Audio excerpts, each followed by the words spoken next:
نحمده ونصلي على رسوله الكريم اما بعد فاعوذ بالله من الشيطان الرجيم بسم الله الرحمن الرحيم رب اشرح لي صدري ويسر لي امري واحلل عقدة من لساني يفقهوا قولي۔ جب بھی کوئی نیا مہینہ آتا ہے تو ہم اس کے بارے میں ضرور سوچتے ہیں۔ لوگوں نے مختلف مہینوں کے ساتھ مختلف باتیں وابستہ کر رکھی ہیں۔ کیا آپ جانتے ہیں کہ سفر کے بارے میں ہمارے ہاں عام طور پر کیا کچھ مشہور ہے، کیا باتیں کی جاتی ہیں؟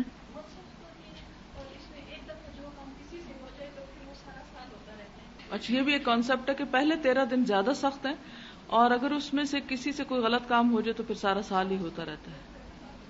یہ تو ہم بعد میں دیکھیں گے کہ حضور صلی اللہ علیہ وسلم نے اس کے بارے میں کیا فرمایا، لیکن ویسے آپ کا کیا خیال ہے ان ساری باتوں کے بارے میں؟ توہمات ہیں، ان کو کیا کہا جائے؟ یہ کس قسم کی توہمات ہیں؟ ہاں، یہ شگون کی قسم میں آتی ہے۔ ان کا حیثیت کیا ہوگی اسلام میں؟ حرام ہے، مکروہ ہے، مباح ہے، مسنون ہے، یا پھر شرک ہے یا بدعت ہے؟ کیا نام کیا دیں گے آپ اس کو؟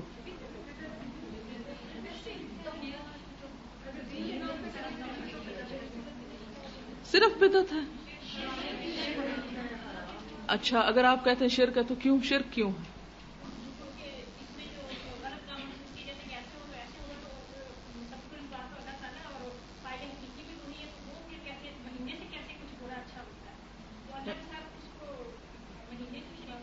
ہاں، صحیح ہے۔ یعنی اگر ہمارا یہ ایمان ہے کہ نفع اور نقصان اللہ کے ہاتھ میں ہے اور پھر ہم کسی مہینے کے ہاتھ میں دے دیتے ہیں یا کسی وقت کے ہاتھ میں یا کسی انسان کے ہاتھ میں، تو پھر وہ کیا ہوا؟ اس کو ہم نے شریک کر لیا، تو یہ ایک لحاظ سے شرک بھی بنتا ہے۔ بدعت تو خیر چھوٹا ہی لفظ ہے اس کے لیے۔ اس کے بارے میں چند ایک باتیں آپ سے کرنا چاہوں گی کہ اللہ تعالیٰ زمین اور آسمان، رات اور دن اور ہر چیز کا خالق ہے۔ رات، دن اور ماہ و سال کے مجموعے کا نام زمانہ ہے، اور زمانے کے بارے میں کیا کہا گیا؟ اس کو برا نہ کہو۔ نہ تو بذات خود کوئی مہینہ اور سال برا ہے، اور نہ کوئی دن اور نہ کوئی زمانہ، کوئی منحوس نہیں، بلکہ برائی کرنے والے خود برے ہیں۔ مہینوں کا نام ہر قوم میں اپنی قومی زبان کے لحاظ سے رکھے گئے ہیں۔ عربوں نے اپنے محاوروں میں ان 12 مہینوں کے نام 12 قسم کے رکھے ہیں۔ عربی محاوروں کی وجہ تسمیہ کچھ آپ کے سامنے آتی ہے۔ اس کو آپ ابن کثیر کی اس آیت کے تحت بھی پڑھ سکتے ہیں کہ ان عدت الشہور عند اللہ 12 شہرا فی کتاب اللہ۔ اس کی تفسیر میں ابن کثیر نے اس بات کو بیان کیا ہے۔ اور سخاوی نے اپنی مشہور کتاب المشہور فی اسماء الایام والشہور، جس کا معنی ہے کہ مشہور ایام اور مہینوں کے ناموں کے بارے میں، ان کی شہرت کیسے ہوئی، اس میں لکھتے ہیں کہ محرم کے مہینے کو محرم اس کی تعظیم کی وجہ سے کہتے ہیں، اور اس نام کی وجہ اس کی حرمت کی تاکید ہے۔ اس لیے عرب جاہلیت کے زمانے میں اس کو بدل دیتے تھے، محرم کی جگہ کوئی اور مہینہ لے آتے تھے، کبیسہ کا مہینہ بڑھا دیتے تھے نا، کبھی حلال کر ڈالتے، کبھی حرام کر ڈالتے۔ اس کی جمع محرمات، محارم اور محاریم ہے۔ سفر کی وجہ تسمیہ یہ ہے کہ اس مہینے میں عموماً ان کے گھر خالی رہتے تھے اور یہ لڑائی بھڑائی اور سفر میں چل دیتے تھے۔ جب مکان خالی ہو جائے تو عرب کہتے ہیں سفر المکان، سواد سے، اور اس کی جمع ہے اسفار، جیسے جمل کی جمع ہے اجمال۔ ربیع الاول کا نام اس وجہ سے ہے کہ اس مہینے میں ان کی اقامت ہو جاتی تھی، یعنی رک جاتے تھے۔ ارتباع کہتے ہیں اقامت کو، اور اس کی جمع ہے ارباع۔ ربیع کی جمع ارباع، جیسے نصیب کی جمع انصباء، اور اسی وجہ سے اس کی جمع اربعہ بھی ہے، جیسے رغیف کی جمع ارغفہ بھی ہوتا ہے۔ ربیع الاخر، آخر نہیں آخر، فرق ہے نا دونوں میں۔ اس کا نام اس لیے کہ اسی وجہ سے ہے، گویا یہ اقامت کا دوسرا مہینہ ہے، آخر دوسرے کو کہتے ہیں نا، نیکسٹ۔ جمادی الاولیٰ کی وجہ تسمیہ یہ ہے کہ اس مہینے میں پانی جم جاتا تھا۔ ان کے حساب میں مہینے گردش نہیں کرتے تھے، یعنی ٹھیک ہر موسم پر ہی ہر مہینہ آتا تھا۔ جس طرح فکس مہینے ہوتے ہیں نا، جیسے ہمارا دسمبر میں سردی ہوتی ہے، اور تو ان کے ہاں بھی ابتدا میں وہ 10 دن بڑھا دیتے سال میں، تو پھر وہ کیا ہوتا، ایک ہی موسم میں مہینے آتے چلے جاتے. اور ہو سکتا ہے یہ وجہ بھی ہو کہ اگر یہ 10 دن نہ بڑھائے جائیں، کیونکہ عربی میں تو سارے مہینے گردش کرتے رہتے ہیں، ہر موسم میں آتے ہیں، اس کی وجہ یہ ہوگی کہ جب ابتدا میں انہوں نے اس کا نام یہ رکھا ہوگا تو اس وقت ایسا ہی موسم ہوگا. اب آپ سوچ رہے ہوں گے کہ مکہ میں تو بڑی گرمی ہوتی ہے، کہاں پانی جمتا ہے اور کس موسم میں جمتا ہے؟ لیکن آپ دیکھیں کہ مکہ کی نسبت مدینہ ٹھنڈا ہے اور وہاں اچھی خاصی سردی ہوتی، اور پھر اس کی نسبت ریاض اور نجد کا علاقہ جو ہے تو بہت ہی ٹھنڈا ہے، شدید قسم کی سردی پڑتی، شدید موسم ہے وہاں، شدید گرمی شدید سردی.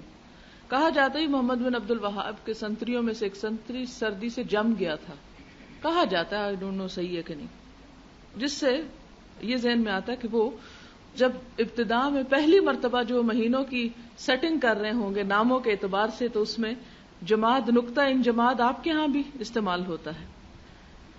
پھر اسی طرح ایک شاعر نے بھی کہا کہ جمادہ کی سخت اندھیری راتیں جن میں کتا بھی بمشکل ایک آدھ بار ہی بھونکتا ہے، یعنی ٹھنڈک کی وجہ سے. اس کی جمع جمادیات آتی ہے، جیسے حبارہ اور حباریات. یہ مذکر مؤنث دونوں طرح مستعمل ہے. جماد الاولی اور جماد الاخرہ یا اخرى اسی لیے کہا جاتا ہے کہ دوسرا بھی ویسا ہی، یعنی 2 مہینے ایک جیسے، کیونکہ جب سردی آتی ہے تو ایک مہینہ ہی تو نہیں آتی. رجب یہ ماخوذ ہے ترجیب سے، ترجیب کہتے ہیں تعظیم کو، رجب تعظیم کی وجہ سے، کیونکہ یہ مہینہ عظمت و عزت والا ہے، اس لیے اس کو رجب کہتے ہیں. اس کی جمع ارجاب ہے اور رجبات بھی ہے. شعبان کا نام شعبان اس لیے کہ اس میں عرب لوٹ مار کے لیے ادھر ادھر متفرق ہو جاتے، شعب گروہوں میں بٹ جاتے. تشعیب کے معنی ہے جدا جدا ہونا، پس اس مہینے کا نام یہی رکھ دیا گیا. اس کی جمع ہے شعابین اور شعبانات.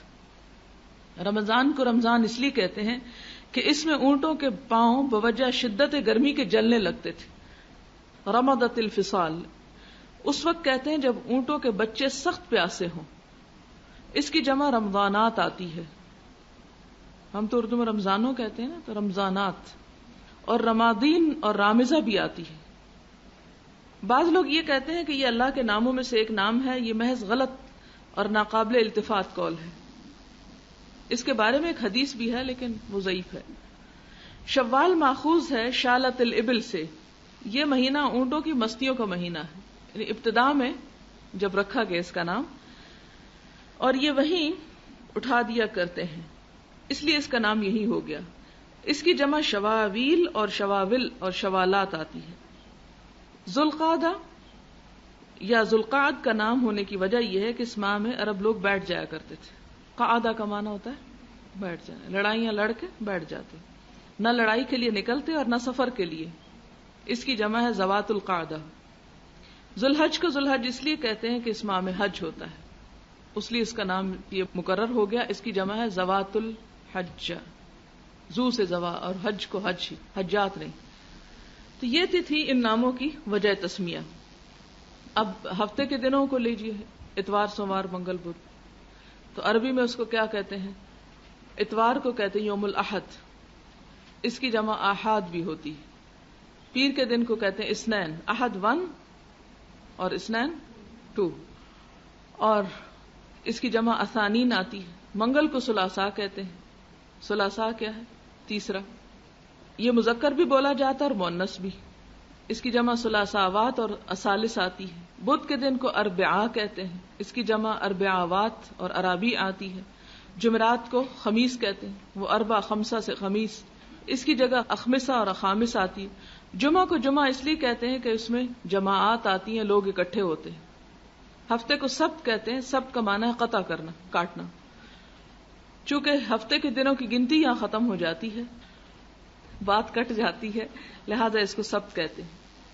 اور اس کے علاوہ یہ بھی ہے کہ یہود کے لیے سبت خاص طور پر اہم دن تھا، اس میں وہ آرام کیا کرتے تھے، یعنی کام ان کے ختم ہو جاتے تھے. 4 مہینے جو ہیں حرمت والے جن کا قرآن پاک میں ذکر کیا گیا وہ تو ہیں قابل احترام. اس کا یہ مطلب نہیں کہ باقی مہینے جو ہیں ان کا احترام نہیں کرنا چاہیے، ان میں جو چاہے انسان کرے. جاہلیت کے لوگ اپنے اعتقاد کی وجہ سے سفر کے مہینے کو منحوس سمجھتے تھے. یہ اعتقاد کہاں سے آیا؟ اسلام سے نہیں بلکہ جاہلیت سے، اور اسے خیر و برکت سے خالی سمجھتے تھے. اس مہینے میں جنگ و جدل کرتے، مکانوں کو خالی کر کے چلے جاتے، آپس میں لوٹ مار کرتے. تو ان کی اس بدعملی کی وجہ سے ان کے خیال کے مطابق یہ مہینہ خیر و برکت سے خالی ہو گیا. ظاہر ہے جہاں جنگ ہو وہاں خیر تو نہیں ہوگی اس میں. لیکن دراصل سفر برا نہیں، نہ منحوس ہے، جیسا کہ بعض موجودہ زمانے کے مسلمان ہونے کے باوجود بھی جاہلیت کی پیروکاری میں اس کو منحوس سمجھتے ہیں. اس میں شادی بیاہ کو برا سمجھتے ہیں، خصوصاً 13 دن تو بہت ہی منحوس سمجھتے ہیں. اچھا، اب نحوست کا یا وقت اور دن کی نحوست کے بارے میں قرآن میں کیا تصور ہے؟ قرآن نے کن دنوں کو منحوس قرار دیا؟ ہاں، جن دنوں میں قوموں پر عذاب آیا. تو وہ دن منحوس نہیں تھے، بلکہ وہ عمل ایسے تھے کہ جنہوں نے بدبختی کو دعوت دی. اللہ سبحانہ وتعالیٰ قرآن پاک میں فرماتے ہیں کہ کل انسان الزمناہ طائرہ فی عنقہ ونخرج له یوم القیامۃ کتابا یلقاہ منشورا اقرأ کتابک کفی بنفسک اليوم علیک حسیبا. معنی کیا ہے اس آیت کا؟ کہ ہر انسان کی بدشگونی، ہر انسان کی قسمت اس کے گلے میں لٹک رہی ہے. قسمت کا تعلق کسی خاص مہینے سے نہیں، نحوست کا تعلق کسی مہینے سے نہیں، نحوست کا تعلق تمہارے اپنے اعمال سے ہے. تم خود لڑائی جھگڑے کرتے ہو، جنگ و جدل کرتے ہو، تب تمہارے گھر خالی ہوتے ہیں، تب تمہاری عورتیں بیوہ ہوتی ہیں، تب تمہارے بچے کٹتے مرتے ہیں. تم کہتے ہو یہ مہینہ خرابی کرتا ہے، یہ تو تم خود ہو جو کرنے والے ہو. کل انسان الزمناہ طائرہ فی عنقہ، ہر انسان کی قسمت اس کے اپنے گلے میں لٹک رہی ہے جو اس کے اعمال کی شکل میں اس کے سامنے آتی ہے. اس میں کسی مہینے کو کوئی دخل حاصل نہیں ہے. بہرحال ان کا اعتقاد کیا تھا کہ یہ مہینہ جو ہے یہ خیر و برکت سے خالی ہے، اس میں کوئی خیر نہیں، اس میں کوئی بھلائی نہیں. اور پھر نہ صرف یہ کہ خیر و برکت سے خالی کہتے، بلکہ اس کے ساتھ کچھ اور شگون بھی لیتے. عربوں کے ہاں بہت سے توہمات تھے. مثلا یہ جو طائر کا لفظ توہم کے لیے استعمال ہوتا ہے، ان کے ہاں کیا تھا کہ جب کوئی کام کرنے کا ارادہ کرتے تو پرندے کو اڑاتے یا جانور بھگاتے. اگر تو بھگاتے ہوئے یا اڑاتے ہوئے وہ دائیں طرف جاتا تو کہتے کہ یہ کام اچھا ہے، کر لینا چاہیے. اور اگر وہ بائیں طرف جاتا تو کام روک دیتے، یہ کام ہمارے حق میں ٹھیک. جیسے ہم استخارہ کرتے ہیں نا، تو وہ استخارہ کس سے کرتے تھے؟ پرندے اڑا کے کرتے تھے. توہم کی ایک قسم تھی. حالانکہ پرندے بیچارے کے ہاتھ میں تو نہ کسی کی قسمت ہے اور نہ ہی اچھا برا ہے. اسی طرح اگر گھر سے نکلتے اور خاص جانور مثلا بلی رستے میں آ جاتی، واپس آ جاتے کہ بلی رستے میں آ گئی، کام نہیں ہونا. ہمارے یہاں تو کالی بلی ہے نا، تو ان کے یہاں شاید کالی تو نہیں تھی، ہر بلی تھی. اسی طرح اگر کوئی کوا بول پڑتا تو اس کو بھی اپنے لیے منحوس قرار دیتے. کوے کی آواز کو نہیں اچھا سمجھتے، کوے کی آواز کان میں پڑ گئی ہے، اب تو آج کا دن نہیں اچھا گزرے گا، آج سویرے سویرے فلاں میرے منہ لگ گیا ہے، آج کا دن ضرور کوئی خرابی ہوگی. اس قسم کے توہمات ان اہل عرب کے ہاں بہت سے تھے. نبی صلی اللہ علیہ وسلم نے آ کر ان توہمات کے بارے میں لوگوں کو ایجوکیٹ کیا اور کیا بتایا کہ کسی بھی انسان کی بدقسمتی کے اسباب خود اس کے اپنے اعمال میں ہیں، اس کے اندر ہیں. کسی طوطے، چڑیا، بلی میں نہیں ہے. کسی بلی کے ہاتھ میں، کسی کوے کے ہاتھ میں، کسی طوطے کے ہاتھ میں کسی کی قسمت نہیں ہے. کسی پرندے کے اڑنے یا کسی جانور کے بھاگنے سے کچھ بھی تم صحیح اندازہ نہیں لگا سکتے. یہ محض اتفاق ہے کہ وہ کدھر کو گیا. بعض اوقات ہوا کا رخ ہو سکتا ہے، بعض اوقات اڑانے کا اینگل ایسا ہو سکتا ہے. لہذا ان چیزوں سے تم توہمات سے اپنی قسمت منسوب نہ کرو. رسول اللہ صلی اللہ علیہ وسلم نے فرمایا، من رجعت الطیرۃ عن حاجتہ فقد اشرک. جو کسی چیز سے بدفالی پکڑ کے اپنے مقصد سے لوٹ آیا اس نے شرک کیا. یعنی مثلا کوئی بلی دیکھ کے واپس آ گیا، اپنا کام چھوڑ دیا اس نے، تو اس نے شرک کیا. کیونکہ بلی کوئی قسمت بنا یا بگاڑ نہیں سکتی، بلی کے گزرنے سے کچھ نقصان نہیں ہوتا. اور اگر انسان یہ سمجھتا ہے کہ نقصان بلی کی چال میں ہے یا بلی گزرنے میں ہے، تو یہ اس نے اللہ کے ساتھ شریک کر دیا. کیوں؟ اس لیے کہ ایک مسلمان کا عقیدہ یہ ہے کہ نفع اور نقصان سب اس کے ہاتھ میں ہے، کسی دوسرے کے ہاتھ میں نہیں ہے. صحابہ نے پوچھا، اے اللہ کے رسول صلی اللہ علیہ وسلم، ایسا شخص پھر کیا کفارہ دے کہ اس کی توبہ قبول ہو جائے؟ کیونکہ آپ کو معلوم ہے کہ شرک سب سے بڑا گناہ ہے. اللہ تعالیٰ سارے گناہ معاف کر دیں گے مگر شرک معاف نہیں ہوگا. تو صحابہ نے پوچھا کہ اگر ایسا کرنا شرک ہے تو شرک سے پھر کیسے ہم جان چھڑائیں؟ آپ نے فرمایا کہ وہ شخص یوں کہے، اللہم لا طیر الا طیرک ولا خیر الا خیرک ولا الہ غیرک ثم یمضی لحاجتہ. اے اللہ، تیری فال کے بغیر اور کوئی فال نہیں، یعنی اصل بھلائی تیرے ہاتھ میں ہے، تیری بھلائی کے بغیر کوئی اور بھلائی نہیں، تیرے سوا اور کوئی معبود نہیں. یہ الفاظ کہہ کہ اپنے کام کو چلا جائے، یہ اس کا کفارہ ہے. یعنی وہ کام کر لے جس سے رکا تھا، محض ایک گمان کی وجہ سے، محض ایک وہم کی وجہ سے. رسول اللہ صلی اللہ علیہ وسلم نے فرمایا، بد فالی ایک شرک ہے، یعنی بری فال لینا کسی چیز سے یا کسی چیز کو اپنے حق میں منحوس سمجھنا، یہ ایک شرک ہے. اس کو 3 مرتبہ فرمایا. اور ابن مسعود نے فرمایا کہ ہم میں ایسا کوئی نہیں جس کو خیال نہ آتا ہو کہ ہائے یہ ہو گیا تو اب پتہ نہیں آگے کیا ہوگا. یعنی وہم تو ہر ایک کو آتا ہے، یعنی شیطان ہر ایک کو خوف دلاتا ہے. مثلا عام طور پہ آپ دیکھیں ہمارے ہاں کس طرح طرح کے توہمات ہیں. مثال کے طور پر کسی بچی کی شادی کے موقع پر اگر خدا نہ خواستہ گھر کا کوئی بزرگ فوت ہو گیا جس کی موت کا دن پہلے سے لکھا ہوا تھا، اب وہ لڑکی خاندان والوں کے لیے منحوس قرار پاتی. اسی طرح بہت سی ایسی چیزیں ہیں. مثلا کسی شادی پر عموماً کسی بیوہ کو یا ایسی عورت جس کے بچے مر جائیں اس کو شریک نہیں ہونے دیتے کہ یہ نعوذ باللہ منحوس ہے، اس کے آنے سے یہ جس کی شادی ہو رہی ہے اس کے اوپر بھی اثر پڑے گا. کسی انسان کے اندر نحوست نہیں، نحوست باہر نہیں ہوتی، نحوست اپنے اندر ہوتی ہے. اللہ نے اگر ہمارے حق میں کچھ لکھ رکھا ہے تو وہ کوئی اس کو ٹال نہیں سکتا، اور اگر وہ ٹال دے تو کوئی اس کو ہمارے حق میں نقصان دہ کر نہیں سکتا. پھر اسی طرح اس کا علاج کیا ہے؟ توکل، اللہ پہ بھروسہ. ابن مسعود کہتے ہیں کہ خیال تو آتے ہی ہیں، کوئی چیز ٹوٹ جاتی، کچھ ہو جاتا ہے تو انسان فوراً سوچتا ہے کہ فلاں نے کیا، فلاں کی وجہ سے ہوا، فلاں میرے گھر میں آج آیا تھا، اس کا منحوس قدم پڑا تھا تو اس وجہ سے یہ میرا نقصان ہوا. تو یہ صرف وہم ہے، توہم ہے، سپرسٹیشنز میں سے ہے. اس کا علاج کیا؟ اللہ پہ بھروسہ اور توکل. کیونکہ انسان اس طرح کمزور ہو جاتا ہے اپنے روزمرہ کے کاموں میں، لین دین میں، اور بہت سی چیزوں میں رکاوٹیں پڑ جاتی. بہت سے کام اگر انسان ہر روز کسی ایک سبب سے ایک کام روک دے، آج یہ نہیں کرنا کیونکہ آج فلاں بول پڑا، آج یہ نہیں کرنا کیونکہ فلاں گر پڑا، اور تو انسان پھر کام کرے گا کب؟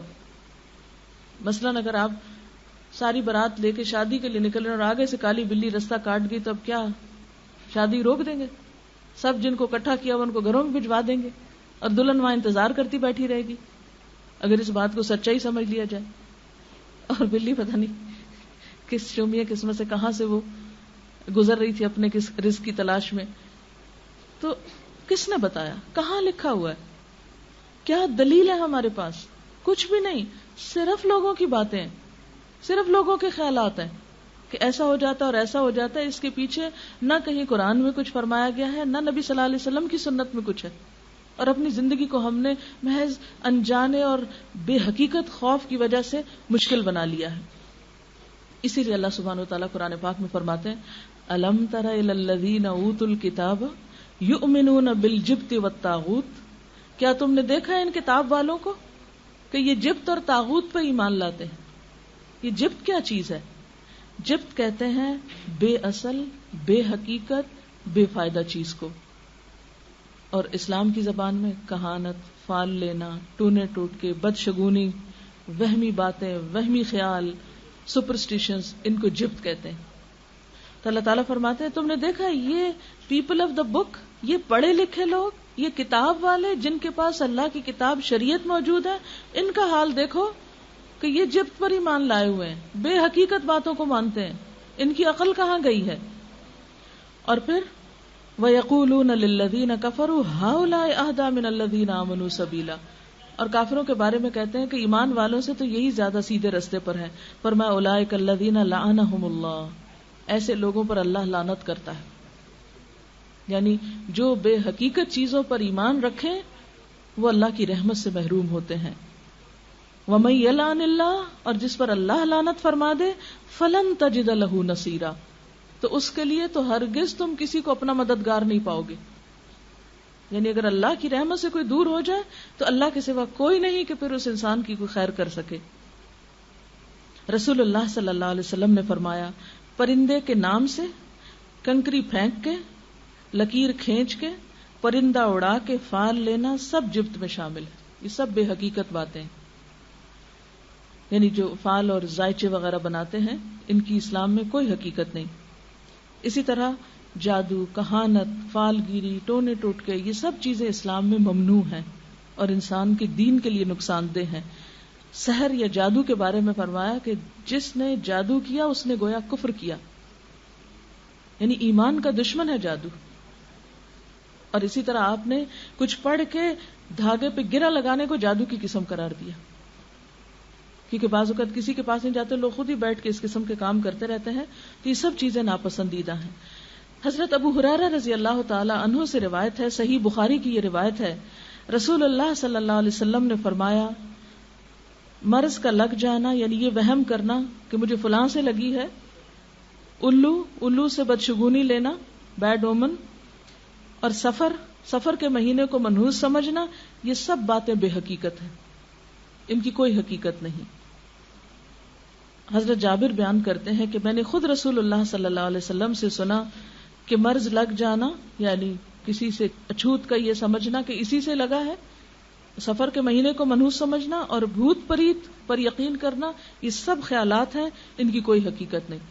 یعنی پریاں اور بھوت نام کی کوئی چیز نہیں. جن ہیں، جن کا ذکر قرآن میں آتا ہے، لیکن جنوں کے علاوہ پریوں کا تصور اور بھوتوں کا تصور، ان کی کوئی بھی حقیقت نہیں. حضرت بریدہ سے روایت ہے، آپ صلی اللہ علیہ وسلم بدشگونی نہیں لیتے تھے، کسی بھی چیز سے برا شگون نہیں لیتے تھے کہ یہ دن میرے لیے برا ہے، یا یہ تاریخ بری ہے، یا یہ انسان برا ہے، یا یہ کوئی خاص کھانا یا کوئی جانور، کوئی بھی چیز. آپ صلی اللہ علیہ وسلم کسی بھی چیز سے برا شگون نہیں لیا کرتے تھے. ایک اور حدیث میں آتا ہے، آپ صلی اللہ علیہ وسلم کے پاس فال گیری کا ذکر کیا گیا کہ لوگ اس طرح فال لیتے ہیں. آپ نے فرمایا، ان میں سے سب سے اچھی چیز تو نیک فال ہے. یعنی اگر آپ کسی کو بابرکت سمجھے، کسی مہینے کو یا دن کو یا کسی انسان کو یا کسی مجلس کو، وہ تو ٹھیک ہے، لیکن اس کے برعکس منحوس سمجھنے لگے کسی کو تو یہ درست نہیں. اور بدفعلی کسی مسلمان کو کام سے نہ روکے. خاص طور پہ آپ نے فرمایا بدفعلی کسی کو کام سے نہ روکے، کام سے نہیں رکنا. جو ارادہ کر لیا، اذا عزمت فتوکل علی اللہ، جب کسی کام کا ارادہ کر لو تو پھر اللہ پہ بھروسہ کرو اور وہم و توہمات سے نکل آؤ. بس جب تم میں سے کوئی کسی چیز کو ناگوار دیکھے تو یہ دعا پڑھے.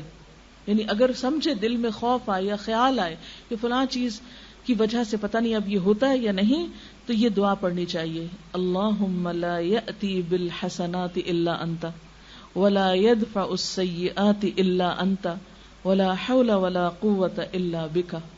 کیا معنی ہے اس کا؟ یا اللہ، تیرے سوا کوئی بھلائیاں نہیں پہنچاتا، تیرے سوا کوئی برائیاں نہیں ٹالتا، اور برائیوں سے بچنا اور نیکی کرنے کی قوت سے بہرہ ور ہونا تیری ہی توفیق سے ممکن ہے. یعنی اور کوئی نہیں کہ جو ہمیں بھلائی یا برائی سے دوچار کر سکے. جیسے کبھی میں نے سحر کی بات کی تھی، یا نجومی کے پاس جانے کا جو طریقہ ہے، یا لوگ نجومیوں سے قسمت کے حال معلوم کرتے ہیں، اس کے بارے میں بھی صحیح مسلم میں آتا ہے. حضرت حفصہ جو آپ صلی اللہ علیہ وسلم کی زوجہ مطہرہ ہیں، وہ فرماتی ہیں کہ رسول اللہ صلی اللہ علیہ وسلم نے فرمایا، جو شخص کسی کاہن یا نجومی کے پاس گیا اور اس سے کوئی بات پوچھی اور اس پہ پھر یقین بھی کر لیا، تو اس کی 40 راتوں کی نمازیں قبول نہیں ہوگی. یعنی عبادات اس کی قبول نہیں ہوگی، کیونکہ اس نے اپنا ایمان خراب کیا. کیونکہ غیب کا علم اللہ کے سوا کسی کے پاس نہیں. کیونکہ جب انسان کسی سے پوچھتا ہے، وہ اوٹ پٹانگ کچھ بتا دیتا ہے، انسان اس پہ خوف کھانے لگتا ہے، اور جیسے انسان سوچتا ہے پھر چیزیں ویسے ہی ہونے لگتی. مثلا اگر کوئی آپ کو کہہ دے کہ آج آپ کو بخار ضرور ہوگا، تو اب آپ انتظار میں بیٹھ جائیں گے کہ اچھا کس وقت ہوگا. عام طور پر لوگوں کی باتوں اور سوچوں کا انسان پر بہت اثر ہوتا ہے، اور اگر ایک ہی بات 2-4 لوگ کہہ دیں، مثلاً اگر 2-3 لوگ آپ سے دن میں کہہ دیں کہ آپ پیلی لگ رہی ہیں، خیر تو ہے، آپ کی طبیعت ٹھیک ہے، ایک کے بعد دوسرے، دوسرے کے بعد تیسرا، تو آپ واقعی شیشہ دیکھیں گے جا کے کہ واقعی مجھے کچھ ہے، میرا خیال ہے کہ آج کچھ ہونے والا ہے، کوئی طبیعت میری واقعی خراب ہو رہی، کیونکہ عام طور پر ہم لوگوں کی باتوں سے بہت اثر قبول کرتے ہیں۔ حضرت ابو ہریرہ رضی اللہ تعالی عنہ سے روایت ہے، رسول اللہ صلی اللہ علیہ وسلم نے فرمایا، جو شخص کسی کاہن کے پاس آیا اور جو کچھ کاہن نے بتایا اس کی تصدیق کر دی کہ ہاں ہاں تم سچ کہتے ہو، واقعی ایسے ہے، تو گویا جو محمد صلی اللہ علیہ وسلم پر نازل ہوا اس سے اس نے انکار کر دیا۔ طبرانی کی روایت ہے کہ جو شخص کسی نجومی یا کاہن کے پاس اس لیے گیا کہ غیب معلوم کرے، پھر اس سے کوئی بات پوچھ لی تو 40 راتوں تک اس کی توبہ قبول ہونے سے رکی رہتی ہے، اور اگر اس نے نجومی کی بات کی تصدیق بھی کر دی تو اس نے کفر کیا۔ اس لیے ایسی تمام چیزوں سے پرہیز کرنا چاہیے، اور ایک بات یاد رکھیے کہ یہاں یہ نہیں کہا گیا کہ وہ باتیں سچ ہوں گی یا جھوٹ ہوں گی، بعض اوقات قیافے اور اندازے درست بھی ہوتے ہیں، بعض اوقات اللہ تعالیٰ آزمائش کی خاطر کسی کو وہ علم دے بھی دیتا ہے، جیسے ہاروت ماروت کو اللہ تعالیٰ نے اتارا تھا بنی اسرائیل کے بیچ میں، اور وہ دونوں فرشتے منع کرتے تھے کہ ہم سے کچھ نہ پوچھو، کفر نہ کرو، مت پوچھو ہم سے، کیونکہ جو وہ بتاتے تھے وہ ہوتا تو تھا، لیکن ساتھ منع کر دیا گیا کہ پوچھنا نہیں۔ تو بعض لوگوں کو جب یہ منع کیا جاتا کہ ایسا نہ کرو تو وہ کہتے ہیں نہیں، وہ فلاں کافی کے اندر دیکھ کے یہ بتا دیتے ہیں، فلاں بال دیکھ کے بتاتے ہیں، فلاں اس طرح چوری بتاتے ہیں، تو اس لیے کیا حرج ہے، ہم چوری معلوم کرنے جا رہے ہیں۔ اب یہاں سوال یہ پیدا نہیں ہوتا کہ وہ ہوتا ہے کہ نہیں ہوتا، بہت ممکن ہے کہ وہ ہو بھی، لیکن اس کا ہونا بھی آزمائش ہے، منع کیا گیا ہے، یعنی قرآن پاک میں واضح طور پر اس سے روکا گیا ہے۔ اور بنی اسرائیل جو اہل کتاب تھے وہ کیا کرتے تھے، ان فرشتوں کے پاس جو انسانی شکل میں جادو سکھاتے تھے بیٹھ کر، کیونکہ جادو بھی بہرحال ایک علم تو ہے، چاہے وہ کفر ہے لیکن علم ہے، اور اس کے اندر تاثیر بھی ایسے ہی ہے جیسے جسمانی بیماریاں ہوتی ہیں، تو اسی طرح روحانی بیماریاں، جیسے مثلا کسی کو آپ گالی دیں تو اس کے اوپر برا اثر پڑتا ہے، تو اسی طرح کچھ کلام ایسے ہوتے ہیں کہ وہ انسان کے اوپر اثر انداز ہوتے ہیں، لیکن ہمیں اس سے روکا گیا۔ اور مثلا آپ دیکھیں کہ چھری کا استعمال اچھا بھی اور برا بھی ہے، چھری سے آپ کسی انسان کو بھی ذبح کر سکتے، چھری سے بکرا بھی ذبح ہوتا ہے، اگر چھری نہ ہو تو بہت سے کام رک جائیں ہمارے، لیکن چھری کا ہونے کا یہ مطلب تو نہیں کہ اس سے نعوذ باللہ ہم انسانوں کے گلے کاٹیں، اس کی تو ہمیں اجازت نہیں۔ تو اسی طرح کلام تو ہوتے ہیں لیکن ہمیں اس کی اجازت نہیں کہ ہم ان کو مس یوز کریں۔ بہت سے لوگ نعوذ باللہ قرآن پاک الٹا لکھ لکھ کے تو جادو کر رہے ہوتے ہیں تاکہ ان کے اوپر الٹا اثر ہو۔ ایسی چیزیں تو اپنی جگہ ہیں، لیکن ہمیں ان چیزوں کے پاس پھٹکنے سے منع کیا گیا۔ بعض لوگ کہتے ہیں نا، آ کے بڑی حجت دلیل سے ہم فلاں کے پاس گئے، اس نے تو حرف بحرف سچ بتا دیا جو کچھ ہمارے پاس گزرا۔ ہو سکتا ہے بتا دیا ہو سکتا ہے اس کو اللہ نے کوئی ایسا علم دیا ہو، کوئی الہام ہوتا ہو، کوئی کچھ ہوتا ہو، لیکن ہمیں منع کیا کہ خواہ تمہیں پتا ہو، خواہ کوئی سچ ہی بتاتا ہو، پھر بھی نہیں جا سکتے اس کے پاس، کیونکہ ہو سکتا ہے کوئی ایک سچ بتاتا ہو اور 10 جھوٹ بتاتے ہو، تو پھر آپ کے پاس پیمانہ ہی نہیں، کوئی معیار ہی نہیں۔ لہذا انسان کے فائدے میں انسان کو روکا گیا، نہ جادو کے پاس پٹکو، نہ نجومیوں سے ہاتھ دکھاؤ، نہ ہی کسی اور قیافہ شناسوں کے پاس جاؤ، نہ بدفالی، نہ پرندے اڑا کے، نہ ہی کسی آواز، کسی مہینے، کسی تاریخ اور کسی دن اور کسی ہیرے کو اور کسی خاص رنگ کو اپنے لیے منحوس یا قسمت کا سبب سمجھو۔ کیونکہ بعض لوگ کہتے ہیں ہم کالا رنگ نہیں پہنتے کیونکہ ہمیں سوٹ نہیں کرتا۔ بھئی کیوں نہیں سوٹ کرتا؟ اب کالے رنگ کے تو بال بھی ہمارے سر پہ اور بھویں بھی ہیں اور آنکھوں پہ بھی بال لگے ہوئے، تو پھر سب اٹھوا دو۔ اگر کالا رنگ ہی آپ کو سوٹ نہیں کرتا تو یہ سب کچھ اتروا دو، پھر جو بھی کالا نشان ہے منہ پہ یا جسم پہ۔ اسی طرح بعض لوگ سفید رنگ نہیں پہنتے کہ نہیں ہم شادی پہ نہیں سفید پہن سکتے، فلاں دن نہیں پہن سکتے۔ یہ سب چیزیں ہم نے خود گھڑ لی۔ نہ رنگوں سے قسمت کا تعلق ہے کوئی، نہ دنوں سے، نہ وقت سے، نہ انسانوں سے، نہ جانوروں سے، نہ مہینوں سے، نہ سالوں سے، نہ دن سے، نہ رات سے، کسی چیز سے نہیں۔ ساری کی ساری بھلائی صرف اللہ کے ہاتھ میں، اور یہ ہمارے ایمان کا حصہ ہے۔ اور اگر ہم یہ سمجھتے ہیں کہ نہیں کچھ بھلائی کسی اور کے ہاتھ میں، یا شر کا بھی سارا اختیار اس کے ہاتھ میں ہے، من شر ما خلق آتا ہے نا، جو شر اس نے پیدا کیا اور اسی کے اختیار میں، جس کو جتنا چاہے کچھ لگا دے، یہ اسی کی طرف سے ہوتا ہے. ورنہ تو آپ دیکھیں ہم کہتے ہیں فلاں سے مجھے بیماری لگی، اس سے اس کو لگی، ٹھیک ہے وہ اچھوت کی بیماریاں ہیں، منع کیا گیا ہے کہ آپ بیمار کے پاس گھس کے مت بیٹھیں، لیکن یہ کہنا کہ فلاں نے مجھے بیمار کیا، یہ لفظ غلط ہے. اس سے آپ دیکھیں نا دوسرے غمگین بھی تو ہوتے ہیں نا. لوگ پھر اپنے آپ کو ایک آؤٹ کاسٹ سمجھتے ہیں. اب فلاں کو کہاں سے لگی؟ آپ کرتے جاؤ اس کو، اس سے تو پہلے کو کدھر سے لگی تھی؟ اس کو تو کہیں سے لگی تھی نا، وہ اللہ کے اذن سے لگی تھی. تو اگر 10 لوگوں کو لگی اور 10 بچ گئے تو یہ 10 کو جس نے لگے وہ اللہ ہی کی اذن سے ہوئی، اور 10 جو بچ گئے یہ اللہ کے اذن سے بچے. یعنی اس کا یہ مطلب نہیں ہمیں یہ کہا گیا کہ تم اچھوت کی بیماریوں کو سمجھو کہ تو وہ بیماری جو ہے وہ لگ بھی سکتی اور نہیں بھی لگ سکتی، لیکن ہم اس کا ذمہ دار کسی انسان کو نہیں قرار دیں گے. کوئی بھی تکلیف آئے، خیر آئے، شر آئے، انسان کو کیا سمجھے؟ اللہ کے اذن سے ہوا، اس کے حکم سے ہوا، اس کے فیصلے سے ہوا، ہر چیز اس کے ہاتھ میں ہے. اور اگر کوئی بھی تکلیف یا حادثہ زندگی میں آتا ہے تو انسان کو میچور کرنے کے لیے آتا ہے، انسان کے درجے بڑھانے کے لیے آتا ہے. سب سے زیادہ تکلیفیں پیغمبروں پر آئی ہیں، اور پھر جو اللہ کے پیارے ہوتے ہیں. اللہ کو جس پہ پیار آتا ہے اس کو کسی آزمائش میں ڈال دیتا ہے، آزما کے دیکھتا ہے. کیونکہ جیسے ایک کچی مٹی کا برتن ہوتا ہے نا اور ایک پکی مٹی کا ہوتا ہے، تو پکی مٹی کا بننے کے لیے اس کو تپنا پڑتا ہے، آگ میں رکھنا پڑتا ہے. کبھی آپ نے بھٹا دیکھا ہوگا جہاں اینٹیں پکتی ہیں، یا کراچی میں تو اتنا رواج نہیں، پنجاب کی طرف جو لال اینٹیں ہوتی ہیں وہ بھٹوں میں پکتی ہیں، مہینوں وہ آگ جلا جلا کے تو وہ اس کو ان اینٹوں کو پکا کرتے ہیں. اور اگر وہ اینٹیں پکا کیے بغیر کچی مٹی کی اٹھا کے لگائیں تو ایک ہی بارش کافی ہے سارا مکان گرانے کا. تو بالکل اسی طرح یہ زندگی اللہ نے امتحان کے لیے بنائی. اس میں انسانوں پہ تکلیفیں بھی آتی ہیں، خوشیاں بھی آتی ہیں، آرام بھی ہے، راحت بھی. جس طرح دن اور رات 2 کنٹراسٹ چیزیں نا، بالکل انسان کی زندگی میں خوشیاں اور غم 2 کنٹراسٹ چیزیں. کبھی صحت ہے، کبھی بیماری ہے، کبھی اچھا حال ہے، کبھی برا، کبھی دل خوش ہے بغیر کسی وجہ کے، ہنسی نہیں رک رہی، بے وجہ ہنسنا شروع کے تو ہنستے چلے، اور کبھی دل اداس ہے بغیر کسی وجہ کے. کیونکہ قرآن میں آتا ہے ہوا اضحک و ابکا، اس نے ہنسایا اور اس نے رلایا. خوشی، غم، صحت، بیماری، مال و دولت، فقر، غریبی، یہ سب اس کے اذن سے ہوتا ہے. وہ جس کو چاہے نوازتا ہے، جس کو چاہے روک دیتا ہے. لہٰذا ان چیزوں کے پیچھے پڑنا جو ہے یہ درست نہیں. اب آپ دیکھیں کہ یہ جو ہم ایک سٹارز پہ بھی بہت بلیو کرتے ہیں، ہاروسکوپ پہ اور سٹارز اور اس طرح کی چیزیں، اس کے بارے میں ہمارے دین نے تو ہمیں 1400 سال پہلے بتا دیا کہ یہ سب بیکار کی باتیں ہیں. لیکن ہم پھر بھی باز نہیں آتے. لوگوں کا اکثر دل پسند مشغلہ یہ ہوتا ہے کہ اخبار میں سب سے پہلے وہ پیج دیکھتے ہیں جہاں ہمیں اپنے ہفتے کا حال معلوم ہو. اور یہ صرف ایک توہم ہے، حال چال اس میں کچھ نہیں ہوتا. یہ میرے سامنے ایک اخبار کی کٹنگ ہے، اس کو پڑھ کے سناتی ہوں. اس میں لکھا ہے سائنسدانوں نے بالآخر 40 سال کی سائنسی تحقیق کے بعد ثابت کر دیا کہ علم فلکیات محض فریب اور دھوکے کے سوا کچھ نہیں. یہ اسٹرالوجی جو ہے محض دھوکا ہے، اور اس علم کی بنیاد لغویات پر مبنی تھی.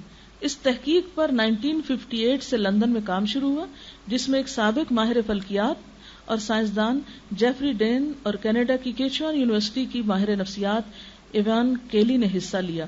یہ تحقیقی رپورٹ ایک جریدے میں شائع ہوئی. ماہرین نے اپنے کام کے لیے 2000 نوزائیدہ بچوں کو منتخب کیا جن کی تاریخ پیدائش میں چند لمحوں یا منٹوں کا فرق تھا. ہم کہتے ہیں نا وہ فلاں ستارہ فلاں برج میں داخل ہو گیا اور فلاں وقت میں فلاں ایسا تھا تو اس کا اثر ہوا انسان پہ. کہتے ہیں کہ آسٹرالوجی جس کا دعویٰ ہے کہ پیدائش کا وقت ہر شخص کی زندگی پہ اثر انداز ہوتا ہے، ان کے رویوں، طرز معاشرت، ذہنی اور معاشی صلاحیتوں کا دار و مدار پیدائش کے وقت پر ہے. چاند اور سورج کے اثرات کے زیر اثر ہوتا ہے. لیکن جب ان بچوں کی پرورش کی گئی تو معلوم ہوا کہ ہر بچے کی ذہنی صلاحیت، رویے، جنسی صلاحیت، حساس پن اور کردار ایک دوسرے سے بالکل مختلف تھا. سائنسدان ان بچوں کے درمیان کوئی مماثلت تلاش کرنے میں ناکام ہوئے. تحقیقی ٹیم کے سربراہ جیفری ڈین نے اس صورتحال پہ تبصرہ کرتے ہوئے کہا کہ تحقیق سے ثابت شدہ نتائج علم فلکیات کی کھلی طور پہ نفی کرتے ہیں. یعنی 40 سال کی ریسرچ نے یہ ثابت کیا کہ یہ جو ستاروں کی موومنٹ سے انسانی قسمت پر کچھ بھی اثر نہیں ہوتا، جبکہ ہمیں ہمارے دین نے 1400 سال پہلے بتا دیا کہ یہ، وہ کہتے ہیں نا کہ بڑا مشہور شعر ہے جس میں آتا ہے کہ یہ جو چاند ستارے ہیں انہیں کیا میری قسمت کا حال معلوم، یہ تو بےچارے خود ہیں بیکاری، پتہ نہیں کہاں کہاں پھرتے، نہیں خود گردش میں، ان کا تو اپنا حال ہی ہے کہ یہ خود گردش میں، میری قسمت کو گردش سے کہاں نکالیں گے. یہ میری گردش زمانہ کو کہاں سے یہ درست کریں گے، یہ تو خود بھی اس مصیبت کا شکار ہیں۔ اسی طرح یہ سمجھنا کہ فلاں ستارے کی وجہ سے بارش ہوئی یا فلاں اس کی، یعنی یہ کہنا کہ ہاں ہواؤں کا رخ یہ تھا تو بارش آئی، یہ تو ایک سائنٹیفک فیکٹ ہے۔ اللہ تعالیٰ قرآن پاک میں فرماتے ہیں کہ ہوائیں بادل اٹھاتی ہیں اور پھر خاص زمین پہ اللہ کے اذن سے جا کے برساتی ہیں، لیکن اگر یہ سمجھا جائے کہ فلاں ستارہ طلوع ہوا یا اس کی وجہ سے یہ بارش ہوئی، تو حضرت زید بن خالد سے روایت ہے کہ آپ نے ہمیں حدیبیہ میں صبح کی نماز پڑھائی، اور یہ واقعہ بارش کے بعد کا ہے جو رات کو ہوئی تھی۔ جب آپ نماز سے فارغ ہوئے تو لوگوں کی طرف متوجہ ہوئے اور فرمایا، کیا تم جانتے ہو تمہارے رب نے کیا کہا؟ صحابہ نے عرض کیا، اللہ اور اس کا رسول بہتر جانتے ہیں۔ آپ نے فرمایا، اللہ تعالیٰ فرماتے ہیں، میرے بندوں نے اس حال میں صبح کی کہ کچھ مجھ پر ایمان لانے والے تھے اور کچھ میرے ساتھ کفر کرنے والے۔ جس نے یہ کہا کہ اللہ کے فضل اور اس کی رحمت سے ہم پہ بارش ہوئی، پس وہ مجھ پہ ایمان لانے والا ہے، اور جس نے کہا فلاں فلاں ستارے کی وجہ سے بارش ہوئی، پس وہ میرے ساتھ کفر کرنے والا ہے اور ستاروں پہ ایمان لانے والا ہے۔ لہذا بارشوں کا آنا یا نہ آنا یہ کسی ستارے کی وجہ سے نہیں ہوتا۔ ہاں یہ ضرور پتہ چلتا ہے کہ انسانوں کی جب بدعمالیاں بہت بڑھ جاتی ہیں تو پھر اللہ تعالیٰ ناراض ہوتے ہیں اور بارشوں میں کمی ہوتی ہے، اس سے قحط سالی آتی ہے، اور اگر زمین پر پرند چرند نہ ہو تو اللہ تعالیٰ انسانوں کے گناہوں کی وجہ سے ایک گھونٹ پانی نہ اتارے، لیکن یہ اس کی رحمت ہے۔ اسی لیے کہتے ہیں نا، بارش اس کی رحمت ہے، رحمت سے آتی ہے۔ اگر ہمارے گناہوں پہ نعوذ باللہ پکڑنے لگے تو ہم بہت سی خیر سے محروم ہو جائیں۔ اب بات یہ ہے کہ اتنی کلیئر باتیں ہونے کے باوجود بھی آج ہم مسلمانوں کے اندر یہ توہم موجود ہے کہ ماہ سفر میں ہزاروں بلائیں اترتی۔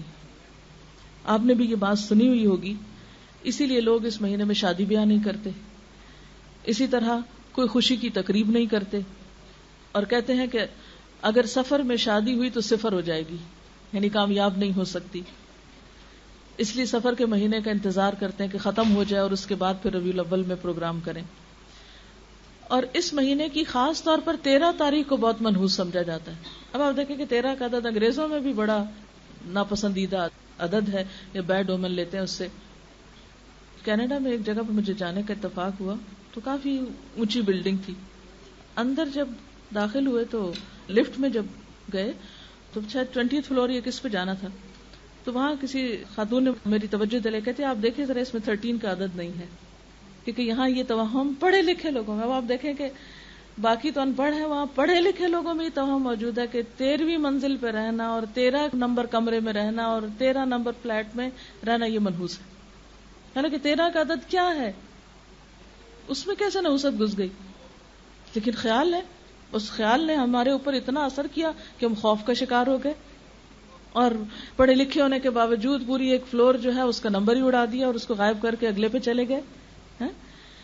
تو بہرحال ہم مسلمانوں کے اندر بھی ایسی چیزیں موجود ہیں، اور سفر کے خاص طور پہ پہلے 13 دنوں کو 13 تیزہ کہا جاتا ہے کہ اس میں حالات بہت تیز ہوتے ہیں، اور پھر بعض اوقات گنگنیاں ابال ابال کے کھاتے ہیں اور یہ سمجھتے ہیں کہ ان چنوں کا یا گندم کا ابال کے کھانا جو ہے وہ نحوست دور کرتا ہے، حالانکہ اس سے کیا ہوگا؟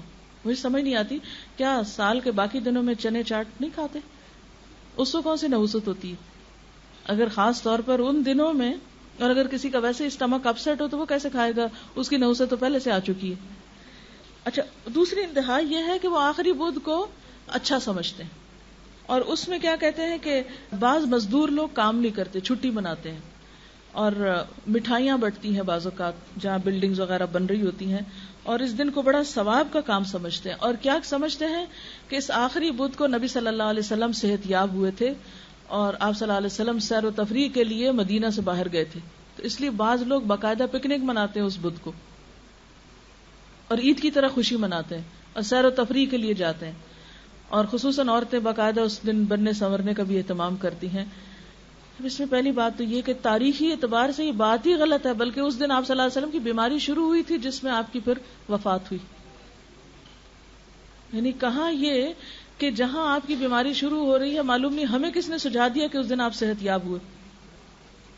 کسی بھی ایک صحیح تاریخی روایت میں ایسی کوئی چیز نہیں پائی جاتی کہ اس دن آپ صحت یاب ہوئے تھے۔ اچھا، بعض لوگ اس دن چوری بھی دیتے ہیں، چوری بناتے ہیں یا کچھ، اور کیا کہتے ہیں کہ اس دن نبی صلی اللہ علیہ وسلم صحت یاب ہوئے تھے تو آپ نے چوری کھائی تھی.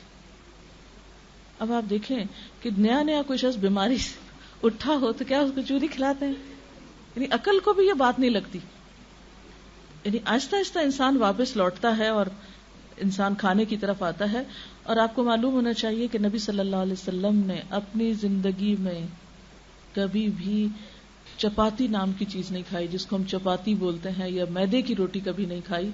چوری تو کہاں کھائیں گے آپ؟ ہاں، آپ ہمیشہ ان چھنے آٹے کی، موٹے آٹے کی روٹی کھاتے تھے، جس کو آج ہم نے پھر سمجھ لیا کہ ہاں صحت کے لیے وہی اچھا ہے. براؤن بریڈ اسی لیے بہت عام ہو رہی ہے بنسبت چپاتی کے.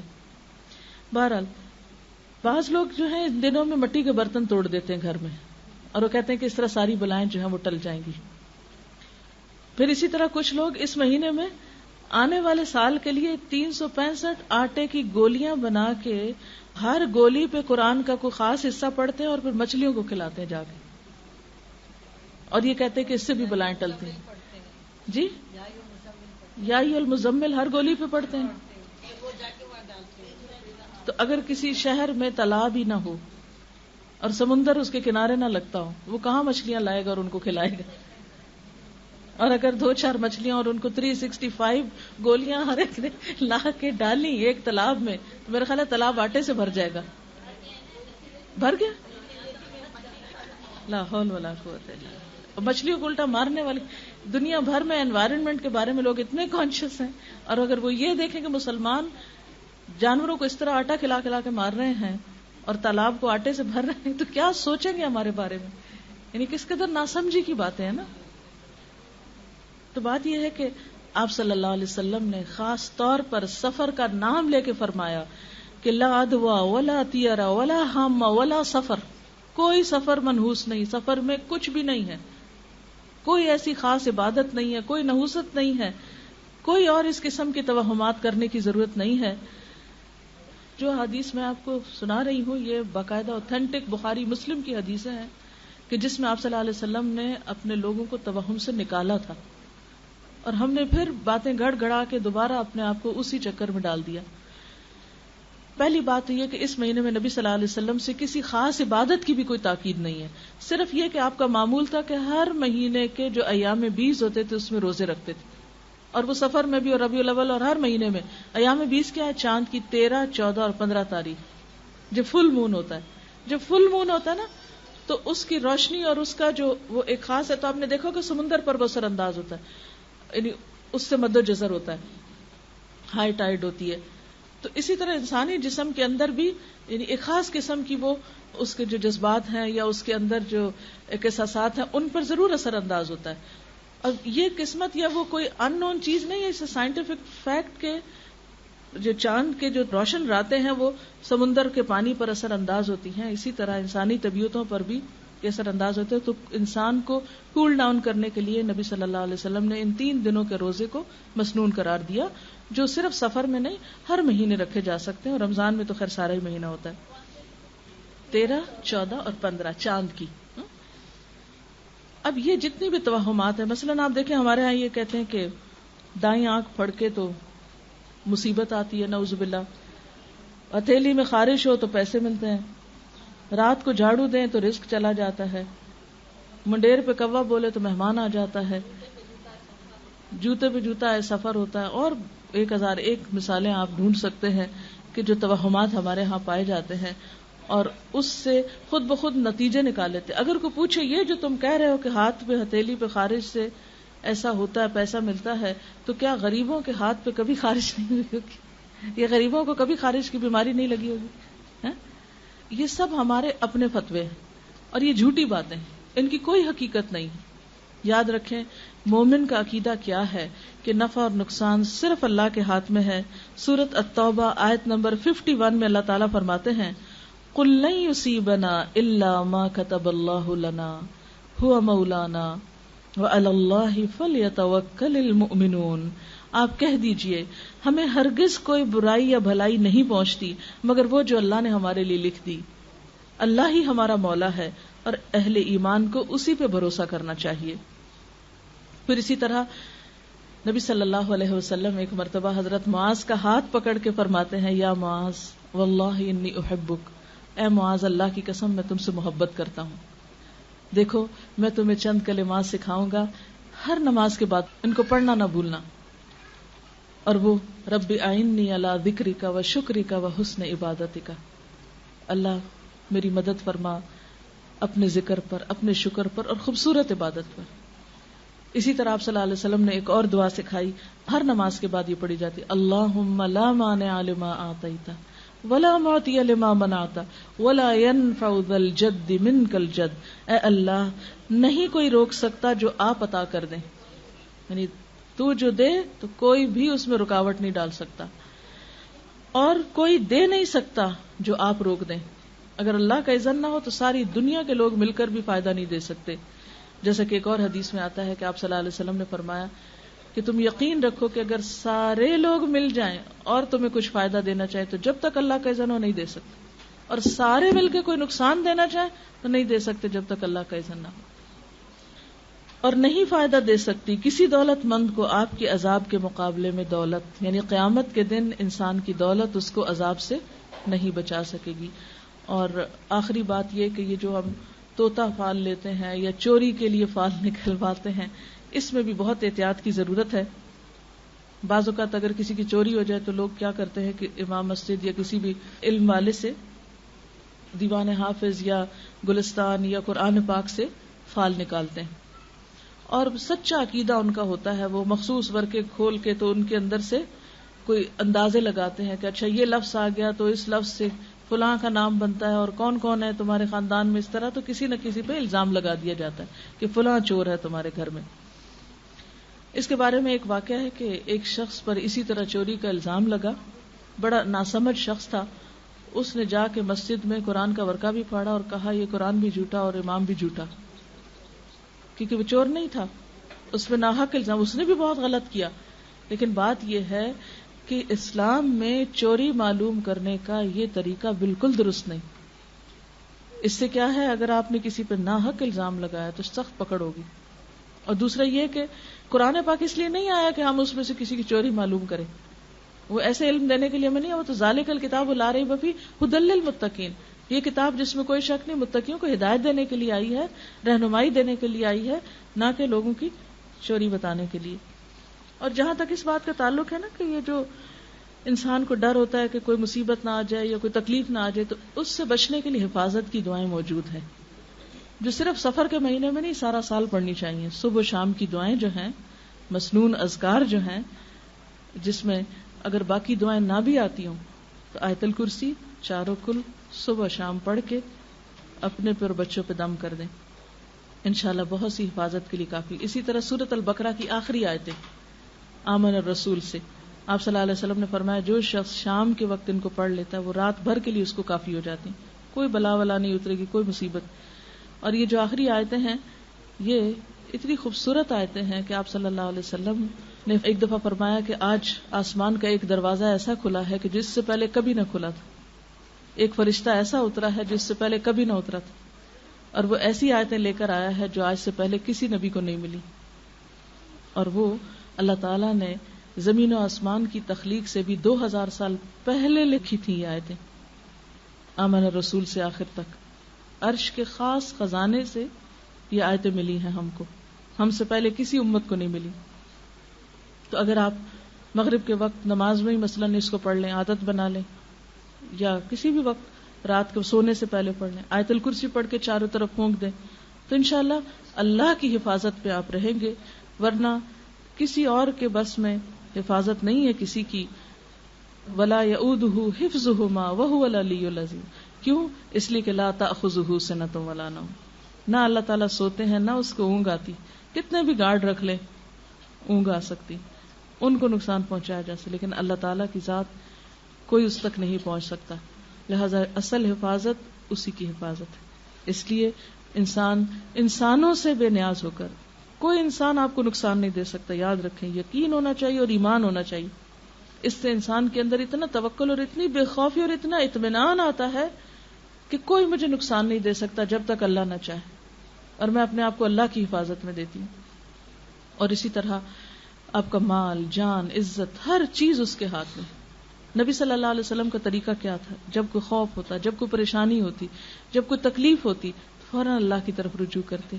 ہمیشہ نماز کے ساتھ مدد مانگتے، جس طرح خود اللہ تعالیٰ نے قرآن پاک میں فرمایا وَاسْتَعِینُوا بِالصَّبْرِ وَالصَّلَاةِ، صبر اور نماز کے ساتھ مدد مانگو. تو جو طریقہ قرآن میں بتایا گیا، جو نبی صلی اللہ علیہ وسلم کی سنت ہے، اس کو چھوڑ کر مچھلیوں کو آٹے کی گولیاں کھلانے سے کوئی حفاظت نہیں ہوگی اور کوئی بلائیں نہیں ٹلیں گی، اور نہ چنے کی گونگنیاں کھانے سے کوئی مصیبت ٹل سکتی ہے. یہ سب خرافات ہیں، خود ساختہ چیزیں ہیں، دین ایمان کو نقصان دینے والی ہیں. لہٰذا جو اصل ہے اس کی طرف لوٹیں، اور جو توہمات ہیں ان سے خود کو نکالیں، کیونکہ ان کا سب سے بڑا نقصان یہ ہے کہ انسان کام سے رک جاتا ہے، انسان کے ارادے متزلزل ہو جاتے ہیں، انسان کے اندر سے ڈٹرمنیشن ختم ہو جاتی، یقین اور ول پاور کم ہو جاتی. تو اس لیے ان چیزوں سے بچنا بے حد ضروری. تو اللہ تعالیٰ سے دعا ہے کہ اللہ تعالیٰ ہمیں ہر طرح کے توہمات، بدشگونیوں اور ایسے گمان سے بچائے اور شرک سے بچائے کہ جو انسان کے اعمال کی بربادی کا ذریعہ ہوں. وآخر دعوانا ان الحمد للہ رب العالمین.